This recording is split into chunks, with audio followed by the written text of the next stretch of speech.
How many fingers you want? 8? 10?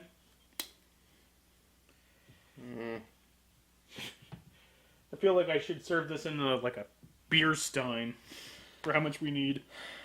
Just fill it up.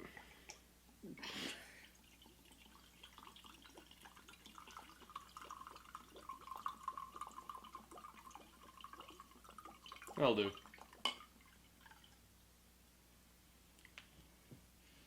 It's about 3 fingers. Yeah. Well, I'm not saying that this movie, The Darkness, is bad enough to make you into an alcoholic. But I am saying that... No, not that Darkness, in case you're wondering.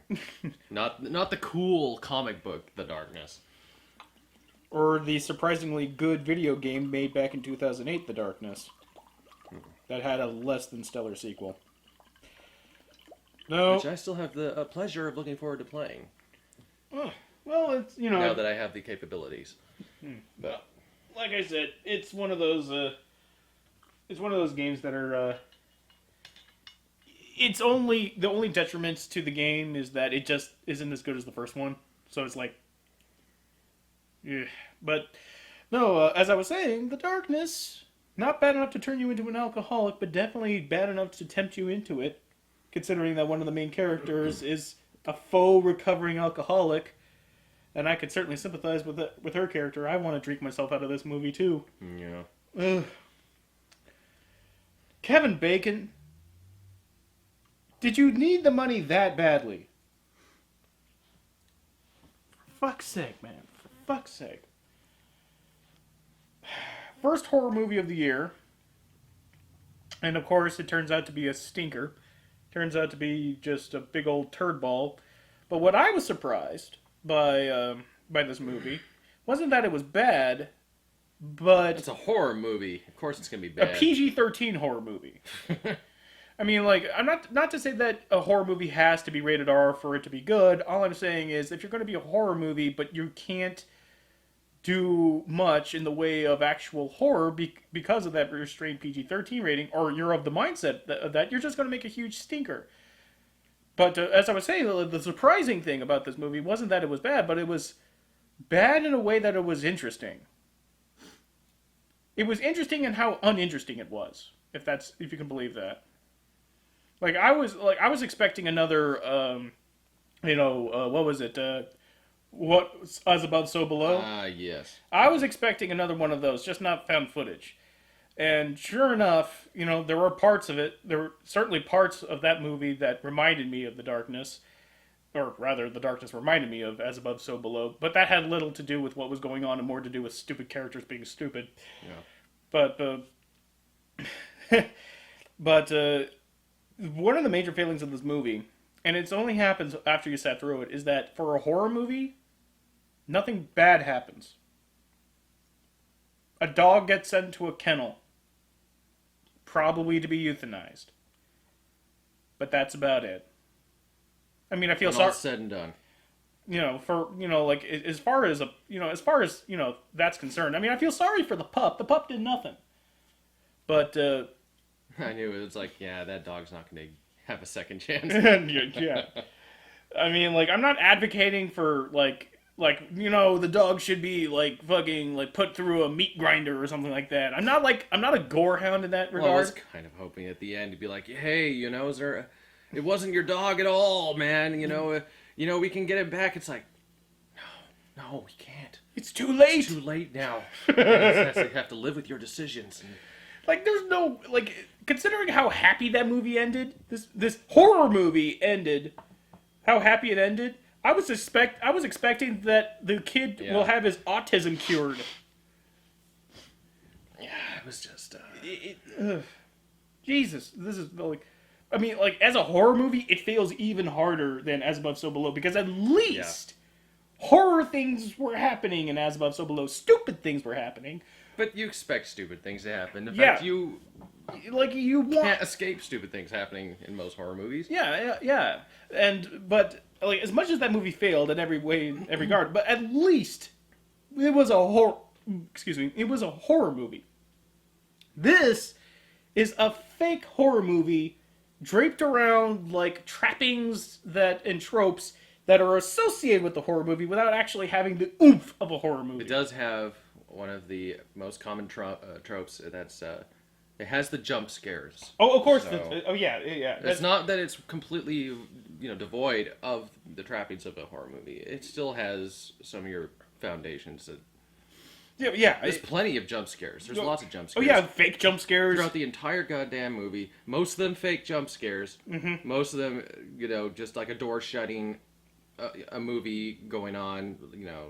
A war movie going on. Of course. Yeah. The tank explosions and shit like. All right, this is where the movie really fucking pissed me off in two regards. So, you notice how in movies, when a character is watching another movie, it's always like these Yeah. old-timey cartoons or black and white movies?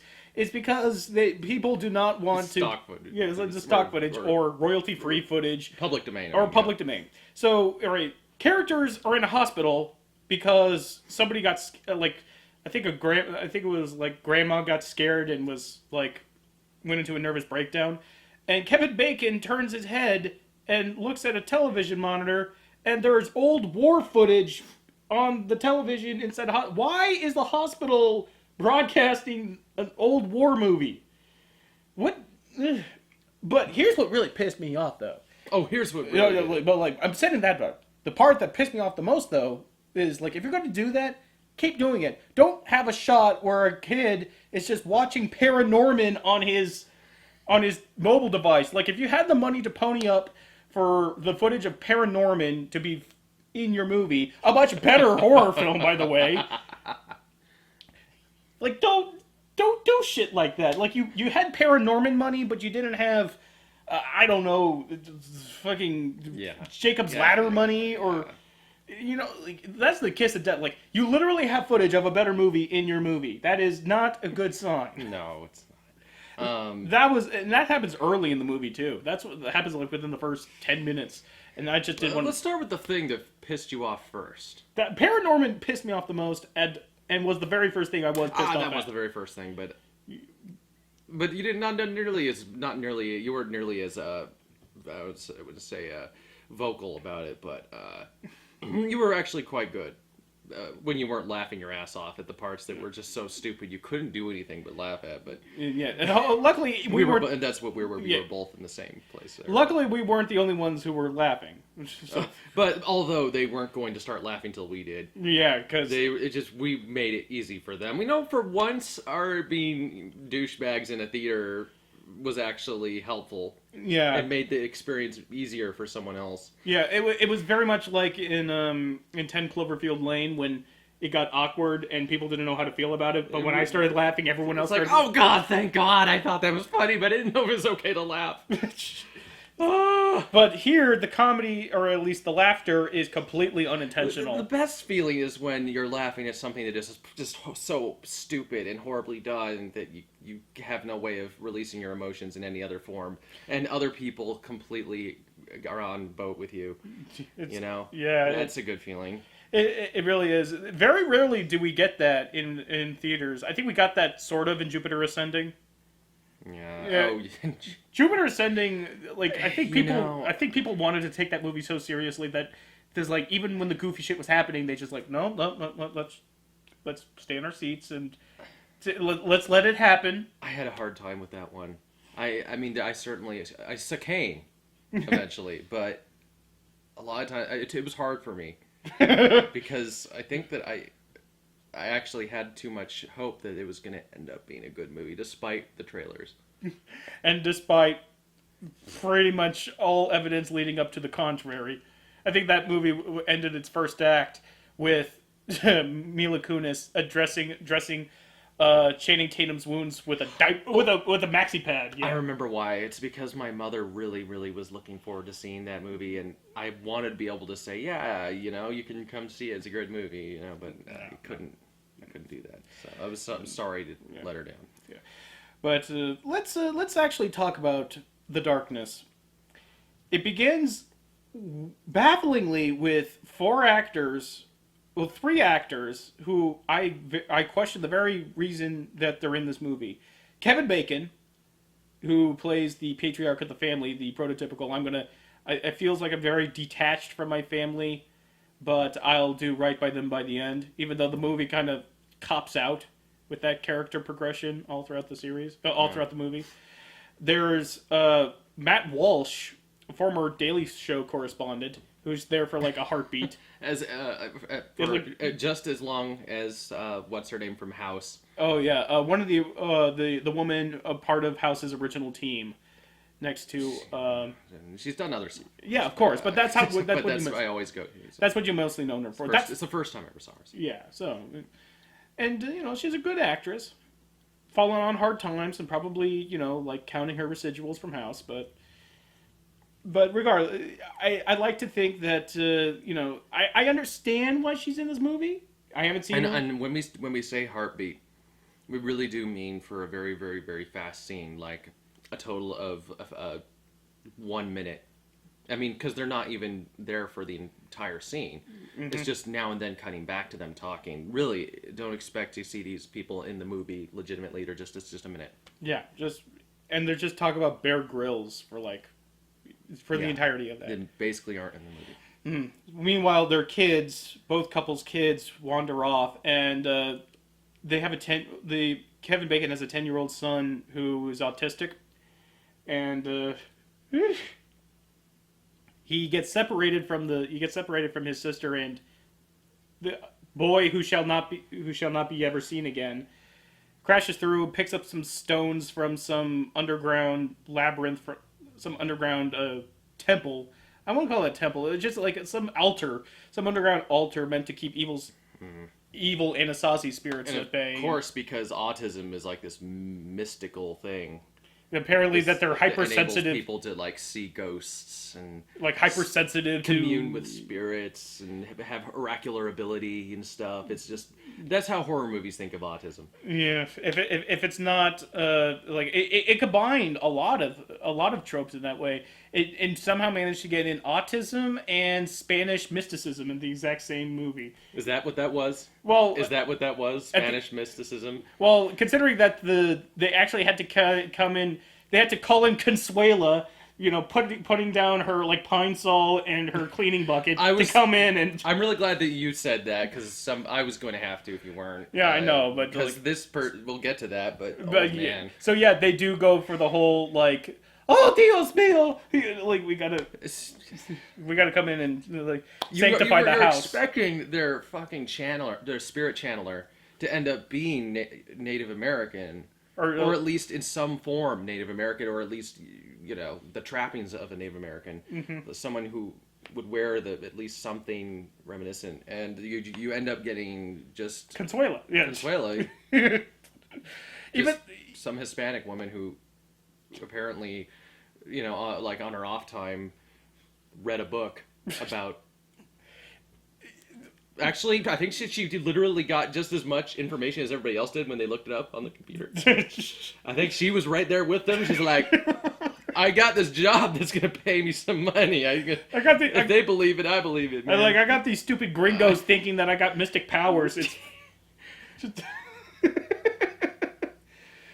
Oh, man. But, so he steals some rocks from the altar, and that apparently lets him commune with them, and he believes them to be noble spirits here to take him and his family into the other side. Which, you know, granted, can be kind of a... I was hoping that they would do an interesting take. I was hoping they would... Go ahead. Yeah, like, I was hoping that they would take the autism side of the character into a direction that... that didn't feel so exploitative. I was about to say, because the way they handle it here is very uncomfortable. Yeah. And not just in terms of the spiritual side, but just by like how he behaves outside of his. Outside of this. It still didn't even come close to reaching the levels of Rose Red. Mm. Like meteors were not summoned. Yeah, there was no Final Fantasy epic freaking like conjuring. Seriously though, like she could Rose Red, you could summon like freaking rocks from the sky to fall and shit. Like that's the kind of autism. She was autistic. So it wasn't you know on that scale she's at the top, but he's somewhere in the middle. Yeah, like it's creepy kid. It's Damien Omen Damien Owen by autism, which is kind of it's kind of terrible, but I could see it going way, way, way, way worse than it did. But so like creepy starts happening in the house, and then a billion plot lines, individual plot lines regarding the character starts happening, and they all lead to nowhere. Like his sister has bulimia and has been keeping her throw up underneath her bed for That who one knows. pissed me off. That's the one that made me angry. That made you the angriest. That was the only point that legitimately pissed me off, because their parents were handling it so wrong. Their parents are handling it wrong, and it was just completely unnecessary for the plot. It was unnecessary for the plot, and and for something that was going to be completely unuseful in progressing the plot. They really chose a bad thing to focus on, and there's like the points where they're trying to tell her, we're not the enemy. Your mom and I are not the enemy. We're trying to help you. We're trying to help you get past this crap and be strong. It was like, oh, God, you didn't just say that. You didn't just go there. Well, he said, like, Kevin Bacon takes her aside and says, like, we just want you to be healthy and happy and strong. No, he says we want you to help you get past this crap. Like, can you hurry up and just get this crap over with? and they're helping her put on makeup, and she's like, you don't need to use this mascara. You look perfectly good the way you are. Although you could stand to lose a few pounds. Fucking God, this is so bad. This is not how you handle somebody with Like, that and so, like, here's the start and end of that arc. They find out that she's been creepily keeping her throw up underneath her bed in Gladware Tupperwares for what has to be months. And then they take her to the apparently throwing up in the sink and stuff like that is alarming because of the flushing and the flushing. It leaves trails behind. Like if you want to keep it on the DL, you got to keep it in plastic. You got to keep it in Gladware Tupperwares, not Ziploc. Those leak. It has to be Gladware. But that's the start. The end is there. You see them at a hospital. She gets ushered in by an orderly to go behind the door, and problem solved. Gone. That's the bulimia arc.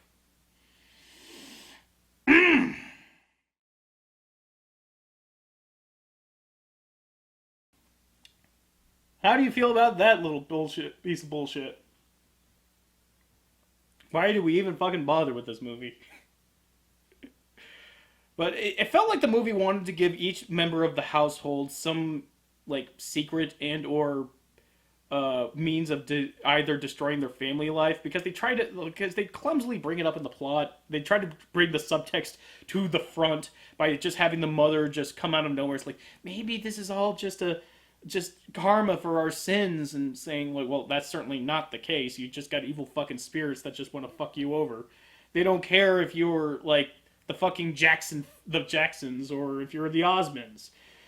Like, they just want to fuck you over. So that immediately washed aside, but they kept like their little individual sins. Like the mother's a recovering alcoholic, and she relapses into alcoholism, even though that doesn't matter and figure into it at all.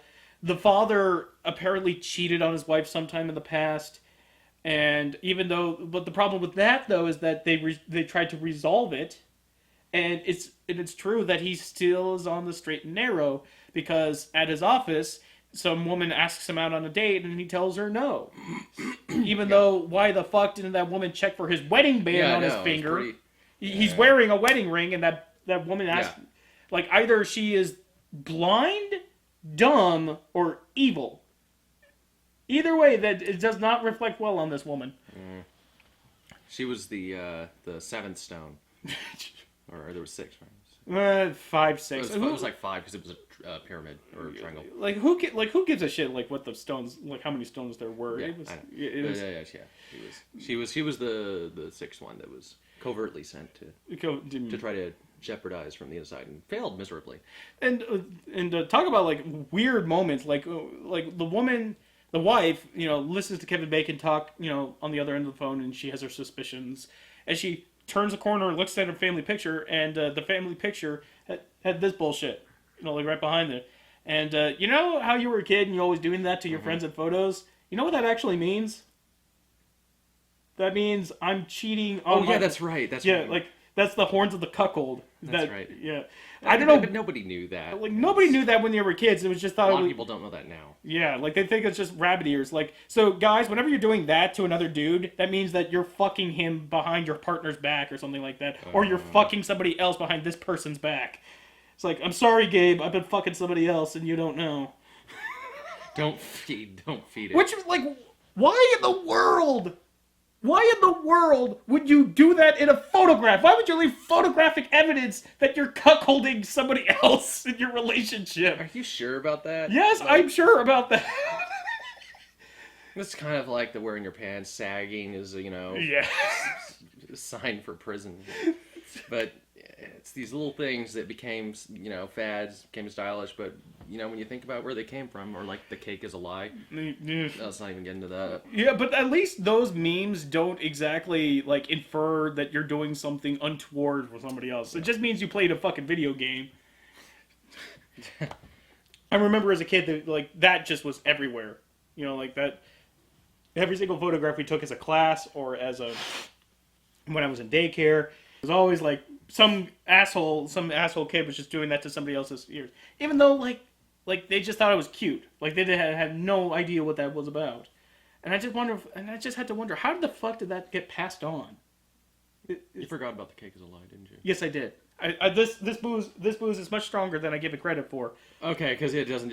According to the source that I got it from, it doesn't just mean that. But you know what? He could have been wrong. Yeah, but the way he put it, made made a little too much sense. Yeah, like which I don't even like wanna... so even if going to the context of this movie though, why would you keep that picture? Especially if your husband, that your husband cheated on you. Why would you keep that picture of him doing that to you? I don't know. Like, is she like a cuck queen or something? Like, she gets off on her husband cheating on her? I mean, I know that's a thing. Okay, look. But I just, like, that's putting way too much thought in this movie. You put way too much time and thought into that. It was just a stupid thing. They don't know. Yeah, like they probably don't know. They were just being silly. Like they knew enough that meant like I'm cheating on her, but they didn't think like why would she keep that picture if she knew what that meant? And she obviously does. They didn't know. Nobody knew that. They didn't. The characters didn't know it. The people writing it didn't know it.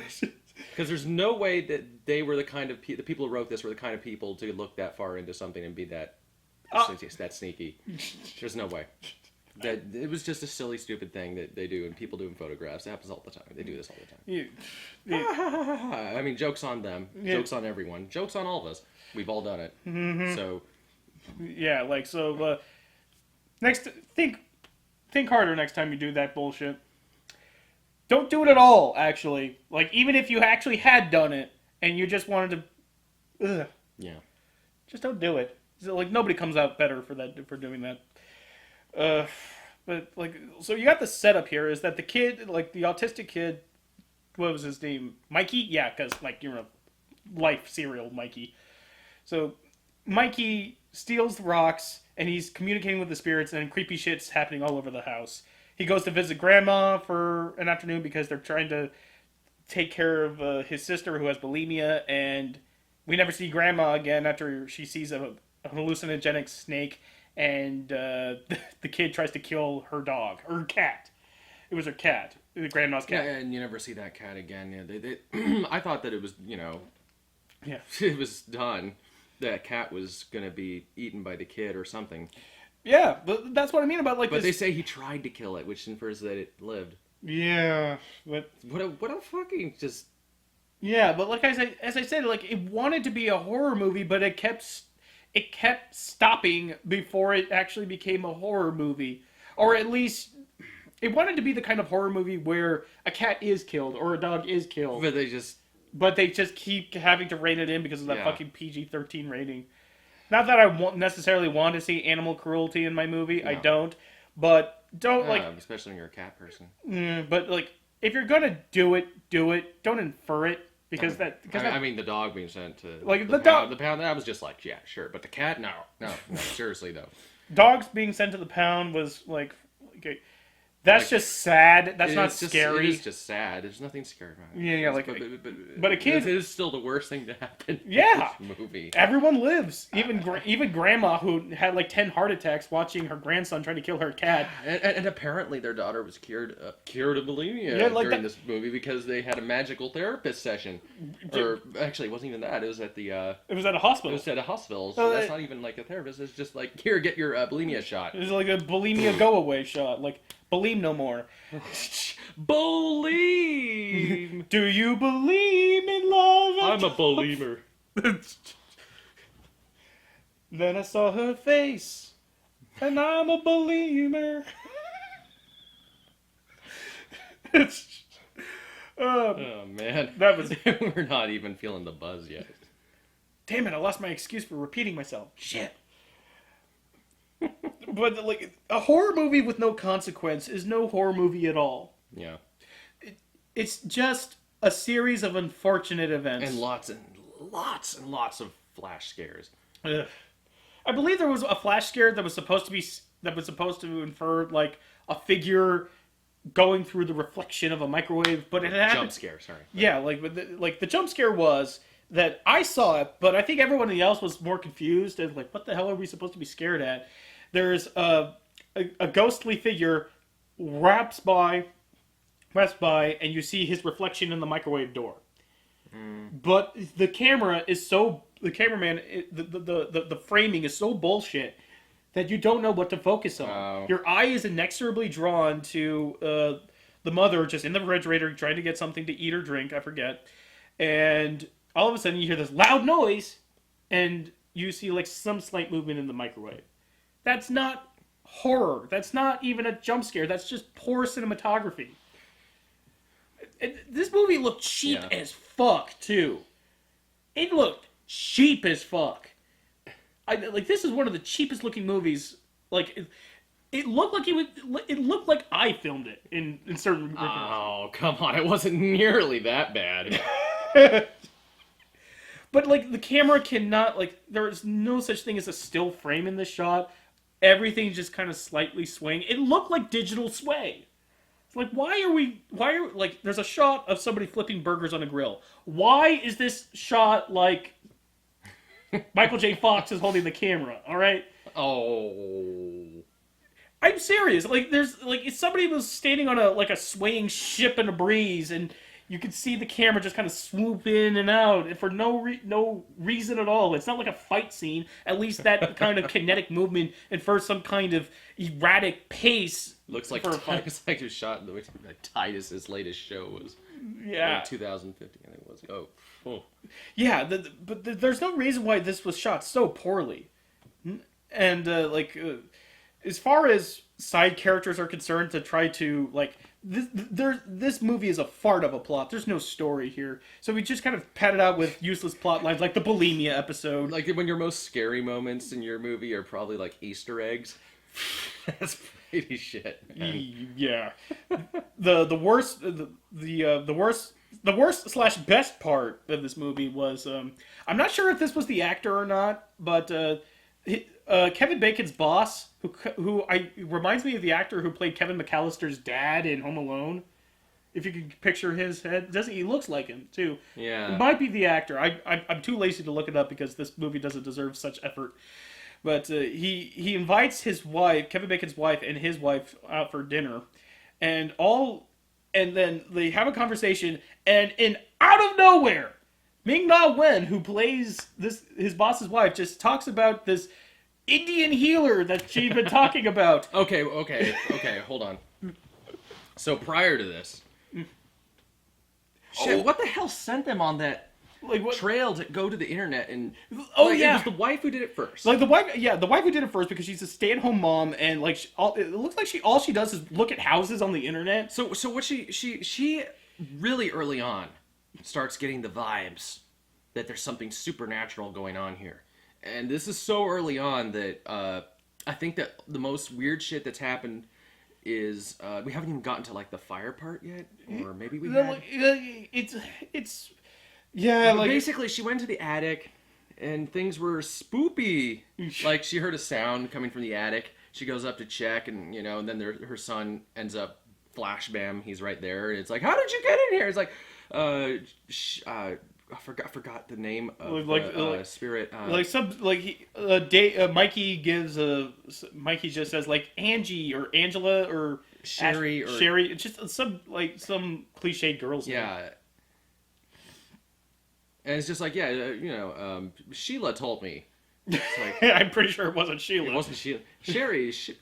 Why do I focus on the weirdest? It's neither here nor there. Yeah. So like it starts escalating to the point where he sets fire to the wall in his room, and the ash mark acts like a portal, which is a neat idea. It's a neat idea for the spirits to come. Apparently, the spirit talking asked to be called a certain name, like a very American name. Some Anasazi spirit just tell her my name is Sue, okay? Just don't keep your mouth shut. Sue, that's another type of name. Yeah, but either way, so like there's this huge ash mark in his wall, and it's a cool idea. Spirits, reaching through the ash, leaving ash marks. It's a nice visual idea. So all this spoopy shit is happening, and the wife just gets a bug up her butt and says like, well, I better start looking up the internet, and followed by a 2-minute montage of just somebody surfing Google and watching YouTube videos. It's like that moment in Batman vs. Superman, except even lamer.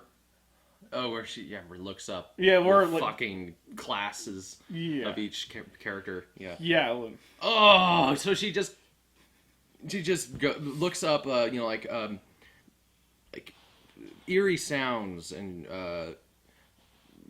odd shadows, and it like takes her right to the fucking what was the like Anasazi? The Anasazi. Like it immediately takes her like the most general nebulous like spooky shit happening. Anasazi tribe and the spirits that like. Well, okay. Holy shit! And very, very detailed about like the specific problems they're having. Yeah, like the canyons and everything of the. What area were they in? Oh, they were in Arizona. It was Arizona, obviously. It was around the Grand Canyon. Oh, so it really was around the Grand Canyon. So actually, well, here's the thing, though. Like, here's the thing. Like, I've been there. I've actually been up around. Yeah. Like, I've been to where they were talking about, like, the ancient Indian tribe carved out of a huge stone face in a canyon a village, and then they had these little ladders that they would get to and from, and that's how they would keep their village safe. They would just pull up their ladders, and it's like, now you can't get in.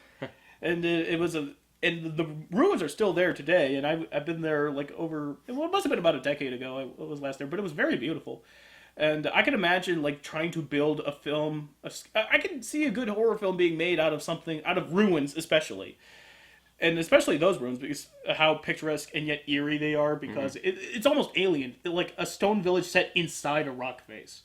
Yeah. Yeah, it's very otherworldly, and it's not something that you're used to in your everyday life, and that could get somebody in the modern world like us off guard. So that like there's a good foundation for a horror movie, but it's only like 5 minutes of the movie in the beginning.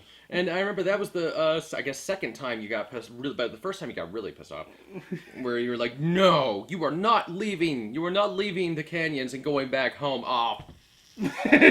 Fuck! They're back home. That was almost gonna be interesting. At least there was a set built for As Above, So Below. A set. Well, they had a set built, but it was the same set that they recycled at the end of the movie. But at least it was built for the movie. They didn't just go to some producer's house and just film in the producer's house. Yeah. Oh, yeah. Or at least, they had an entire set movie. Yeah, like, at least... God damn it, horror movies, stop doing it in the suburbs! Stop doing it in the suburbs! Branch out, be interesting. Stop it! Horror doesn't have to be such a shitty venue.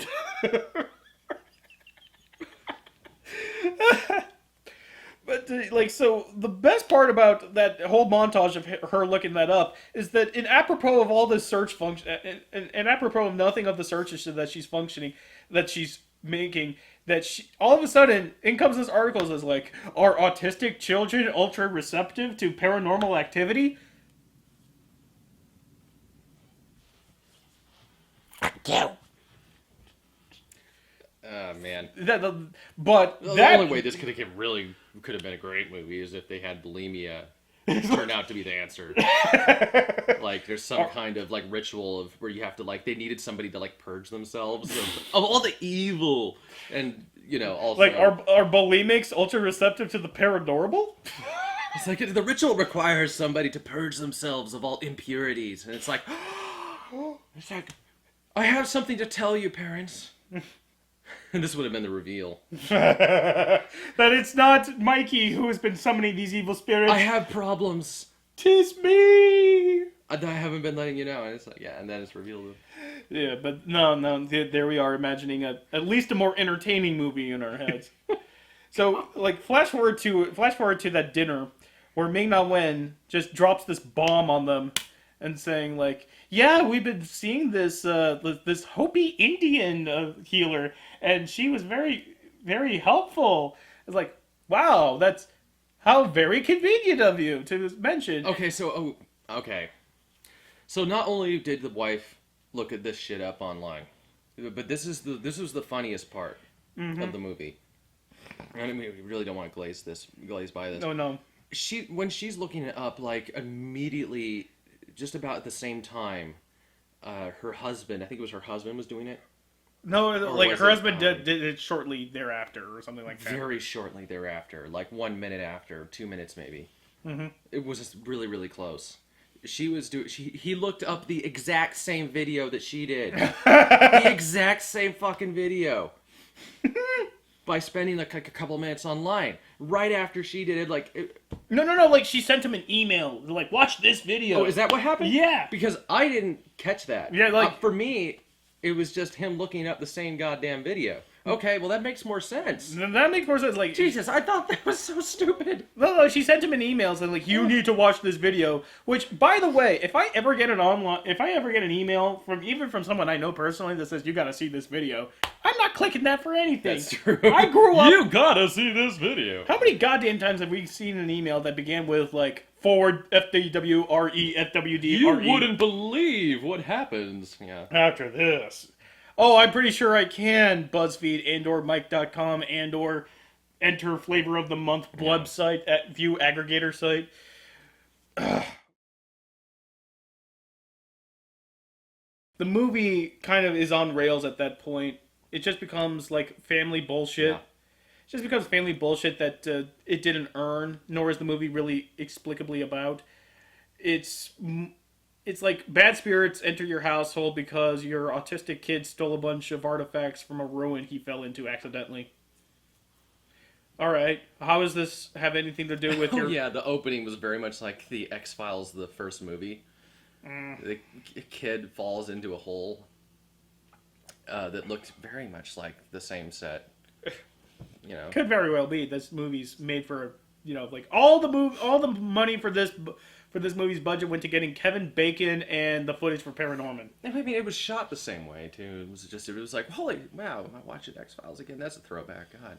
Talk about a movie that was scary to me as a kid. But then, like as an adult, you go back to especially like some of the middling episodes of X-Files. I haven't done it yet. I haven't gone back yet. Like you'd be surprised. Actually, maybe you won't be surprised, but I'm too afraid to. I loved it as a kid. Yeah, like if you loved it as a kid, I wouldn't go back to it because I know the new movie that came out made me really unsatisfied. That's you couldn't even muster up any hate for it. It's just like really unsatisfied, really unsatisfied. Yeah, I mean, it's not like David Duchovny really did a lot of great stuff afterwards. No, he was almost Cockknocker. You know that? Or oh my god, I forgot Scully's name. Her the actress. But Gillian Anderson. Yeah, I mean, she had it way worse. And that seems really sad, especially the fact. I mean, we're going veering off here, but in the new series, apparently she's making like a third or something, or like half as much as David Duchovny is.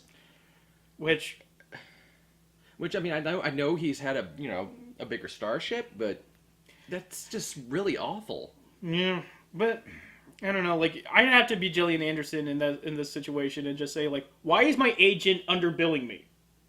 I mean, yeah, like it's my Seriously. like it's my agent's job to negotiate how much I'm being paid for per episode, and Yeah, and what's worse is that apparently she didn't find out till like after she'd already signed up and done some like episodes or something. I think. yeah, it's Yeah, like, really fucked up.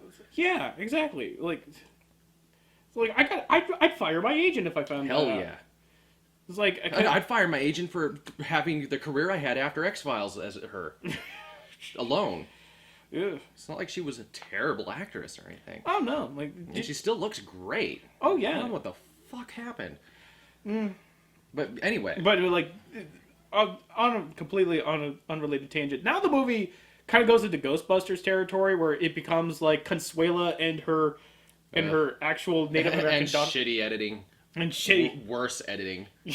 and actual Native American granddaughter just kind of go around the house with divining rods Actual and then, Native American. yeah, like she looked more Native American than Consuela. More than her. Yeah, Yes. still. Yeah. Although I will admit that she looks about as Native American as Taylor Lautner looked Native American in Twilight. But So it's something. I could buy her being a Native American more than I can buy Consuela. Either way. So like, and then just banishing spirits in the house. And I'm thinking, like, is this going to take, like, a Father Karras turn where one of them is going to die and there's finally consequences? Especially during the broken glass bit when the broken glass starts flying at them. Oh my god, that was so stupid.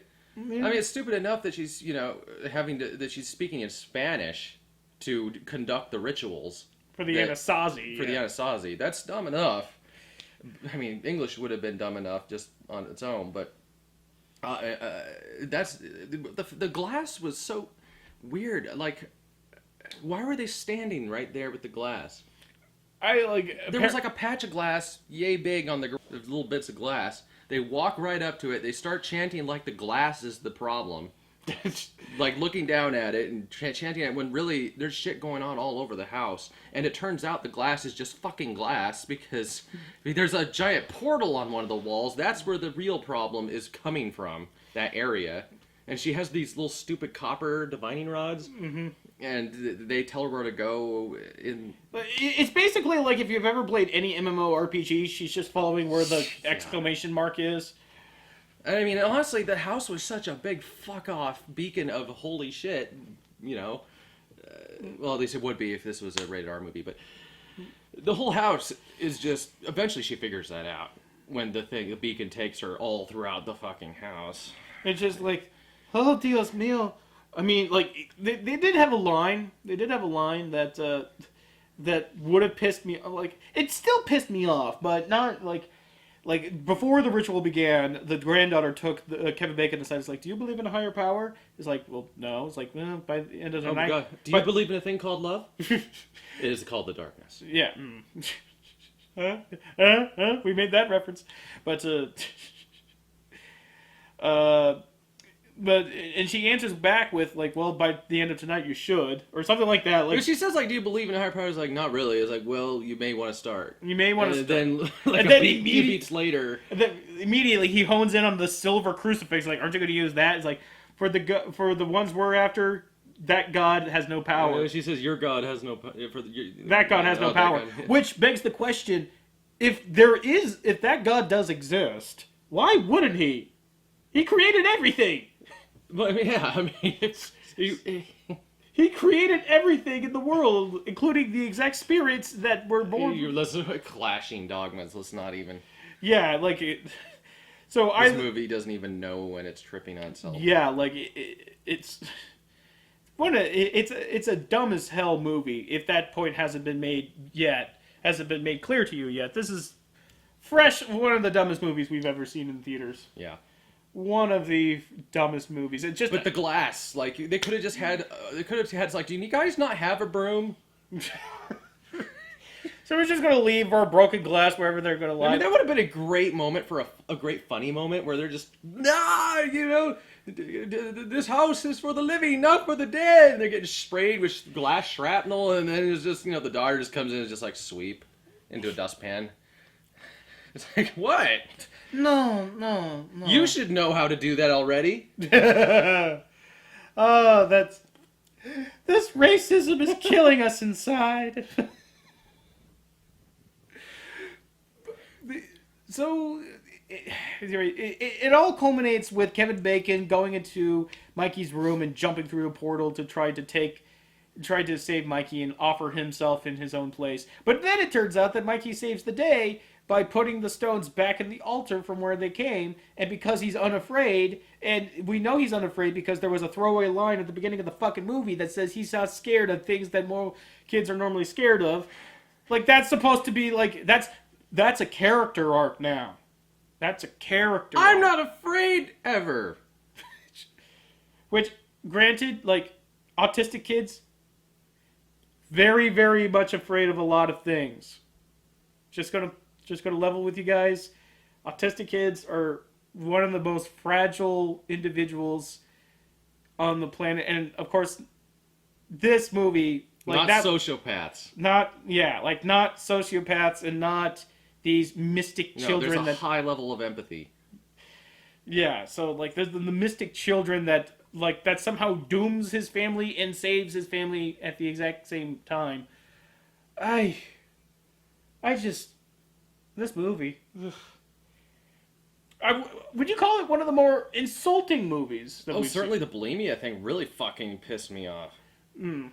You know, like you can't just hand wave away, like, it's very insulting treatment of people with bulimia. And like how like it like I made this point during my Doom Megalopolis review that if you're gonna have rape in your plot, don't make it the B plot. At least give it the proper respect it deserves by making it the main focus of your story. Because trying to put it in your B story just means like, it happened, but here's the important thing that's happening, which is how heartless could you be to do something like that? And this is the exact same vein, although not nearly as tragic, of course, but certainly within that same level of like how like heartless can you be to somebody who has this very, very real and very, very hurtful condition. So God, also, that reminds me, the daughter had some really weird moments where she goes batshit crazy and starts just like trying to maul people. oh, like especially Mikey. Yeah, it is really, it is really surreal. Yeah. And it doesn't belong in the movie, like a lot of things don't, but that really didn't belong in the movie. It didn't make any sense. She wasn't possessed by any spirits or any shit like that, you know, and there wasn't enough reason for her, certainly no fucking, not enough reason for her character to go completely, you know, final form. But she just starts going completely nuts and trying to like tear into people with their for their fingernails. Yeah, like there was a beat where I think Kevin Bacon or maybe the mom just threw her, like literally had to like restrain her and throw her, and there was this loud crack thud. Yeah, she did like a face plant on her into a shelf, into like a coffee table or something. Just like fucking ruined her. Just like punk and like. Oh my god! I was like, is she dead? I mean, like, yeah. I mean, like, you thought like that nasty spill that Enzo Amore took in that fucking and fucking Payback was bad. This looked terrible, stiff. Ugh. But like, now, although I will give credit, that was the best. That was the best choreo or the best move. What would you call it? The best. At least it was a stunt. That's the word I'm looking for. That was the best stunt in the movie. It was an odd place to have a good stunt or any at all. In the grand scheme of things, yeah. But although one of the more laughable moments, speaking of stunts, one of the more laughable moments that I just kind of like, I didn't laugh. Yeah, I didn't laugh, but I did one of these. Oh god, it was during the whole exorcism. I laughed. Yeah. But the whole exorcism angle where they're in the room where there's thunderclouds happening on the ceiling, and then fucking lightning bolts strike them. Yeah, and then, that's right. Little lightning bolts from the ceiling or whatever. Like, we're trying to build up menace, and then like you realize that you're literally striking them with lightning, and they're just kind of like, oh, okay, we gotta continue. There's no way. No, it's Steven Storm needs to have some clearing for her to summon the lightning. You guys got lightning bolts coming from literally the ceiling, like 1 foot above, a couple of feet above your head. That's a game over. Yeah, it's this movie just has no balls. I mean, it has no sense of scope. There has no sense of scope, balls. It's dumb as all hell. it's only redeemed somewhat by just how inadvertently funny it can be at points. But it's not good inadvertent comedy. It's not like how I was laughing at Jupiter Ascending. no that, or even Gods of Egypt. Or was it Descending? Was it Ascending? Or Descending? Ascending. Yeah, Okay. Jupiter Ascending. But Certainly Descended. yeah. But Gods of Egypt is still the best worst movie of the year. I hate chairs. That part I can't. Yeah. I cannot help myself. You know how much that pissed me off if you saw the review because I'm a huge Egyptian buff. Yeah. Even though I probably fucked up a lot of shit during that movie. We that review. Yeah, but but normally I am. I don't know. Jeffrey Rush on an Egyptian spaceship fighting a black evil alien on the outskirts of a flat Earth. Yeah, at least I could look at that as like And it was I'm a saying doom worm, not even like the actual Apophis is a snake, but sure, it's Yeah. close enough. whatever.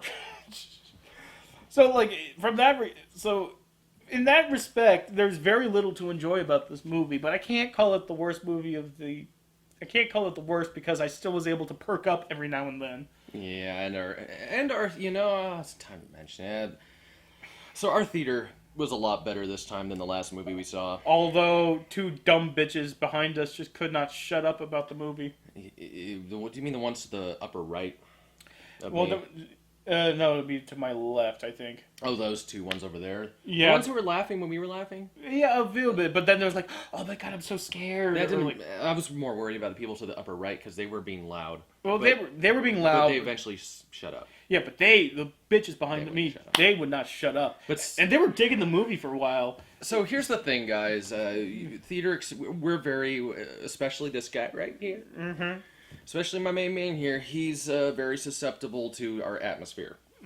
And, doesn't like to draw, we don't like to draw attention to ourselves in the theater. So when we see other people doing it, especially him, it definitely sours our mood.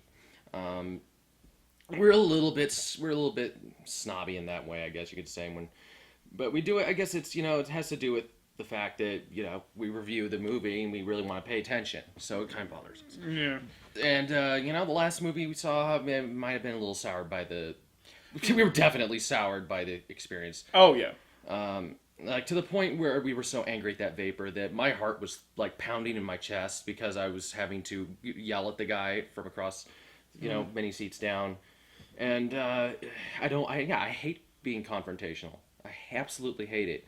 And the fact that I had to do that was really, it's hard for us to do that kind of stuff. And it really ruined the movie.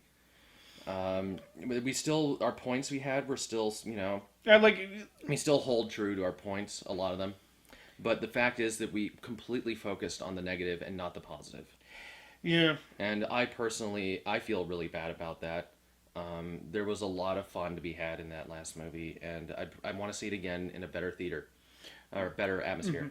I think I owe that movie a rewatch, not entirely because of the theater, which granted did not help things, but just to more of an affirmation for me personally. Yeah. Just to see how much of my opinion was influenced by that theater. And if I could just watch it by myself, so that way I have no other outside influences. I could just me in the movie, even though I know what's going to happen. Maybe I'll be able to catch something I missed. But excuse me, so sorry. But I feel like I owe Captain America: Civil War another watch. But I don't imagine my opinion changing of it that much. I just might be of a sunnier. I might have been just of a sunnier disposition. Yeah. And I would have been able to phrase my opinion of it in a more constructive way than me just because I think my message of that movie just didn't come across. Yeah. Sorry. My message of only that movie is where you have that problem. Yeah, every time we talk about Captain America: Civil War, I got to fart. Seriously, normally he doesn't do that during the review. That's the only time he doesn't do it. But I'm so flattering. But I can't imagine, in my opinion, like I said, changing all that much. Yeah. But sometimes it's less. As much as I hate to say it, sometimes it's less about the picture and than how you frame it. And framing an opinion is sometimes as important as the opinion of it itself. Yeah. And my opinion is, it's a good movie. I just wasn't affected by it. Mhm. And I remember one commenter just flat out saying, like, look at these two edgelords. They're fucking, like... We were pretty edgy, though. I mean, We yeah. were pretty edgy. I mean, if we were a tag team, we'd be edge and edge. I mean, like, us being kind of lukewarm about a movie. So edgy. Yeah. I mean, have we gotten to that point as a society that you either love it or you hate it, but only if you can only love a movie if it's generally accepted that you love it, and you can only hate a movie if it's all generally accepted that you hate it? You can't be just kind of like, yeah, that was fun. I don't need to see it again. Well, a lot of the problem was that we weren't able to pay attention. Yeah, but We were so distracted, we missed a lot of stuff that was kind of key. Well, I would say key, but missed a lot of details that should have not been glossed over. yeah. But And then, for that matter, yeah, certainly. But I think I think I came out of that movie. Trying to end this conversation as fast so we can end this. Was like I came out of this movie kind of at the consideration that most Marvel movies are just not made for me, and I'll see Doctor Strange because that looked like it's going to be its own movie. And me, I'm more of a Marvel fan than a DC fan, so even when it's bad, I tend to enjoy it. Or even when it's, mediocre, I tend to enjoy it. Not that I'm saying it was. I actually think that was a pretty good movie. It didn't affect me on a grand scale or anything like that, but it was fun. It was fun. And I certainly was caught up in the moment between, Captain America, between Steve and Tony at the end there. I mean, how could you not if you're invested, Yeah, like if you've been on this ride since 2008. And I mean, oh my God, Tony Stark. Fuck that guy. I've seen the posts going around on Facebook. That guy really does need a fucking hug. Jesus Christ, man. Yeah, just look up like Tony Stark needs a hug because god damn that character arc is great. If you really look at the whole thing from beginning to like Iron Man 1 to now, that guy is fucking crazy and rightfully so. Anyway, I felt that needed to be said. Anyway, The Darkness. It'll definitely be on the worst of list at the end of the year. I mean, God help us. God help us. It will be on the worst. I don't want to see 8 other movies that are going to push this off the list. Yeah. I mean, it's not at the bottom. No. We have 1 or 2 that are. So this makes it about the 3rd worst we've seen so far. And I think that's fair to say. Maybe even 4th. Yeah. But otherwise, I think the message has come clear. The Darkness, just leave it alone. I don't think this even will be on cable. I think this is just going to be one of the most forgotten, like of all the movies we've seen that have been forgotten, like fucking like Nonstop, or like Jersey Boys. Oh, fucking Jersey Boys was harder watching this. Yeah. It felt longer, and you had to endure that unearthly voice. Not in a good way, unearthly. More in a from the brimstone dimension or unearthly. Like every time you hear it, you can smell it. It smells rotten. The only sound that has a smell. I kind of like that thought, but as I said before, as a series, like as a movie, I think this is going to be mainly more forgettable in the long term. Yeah. But in the immediate, I'm pretty annoyed and angered by it. But we'll see how that opinion shapes by year's end. Until then, till next time.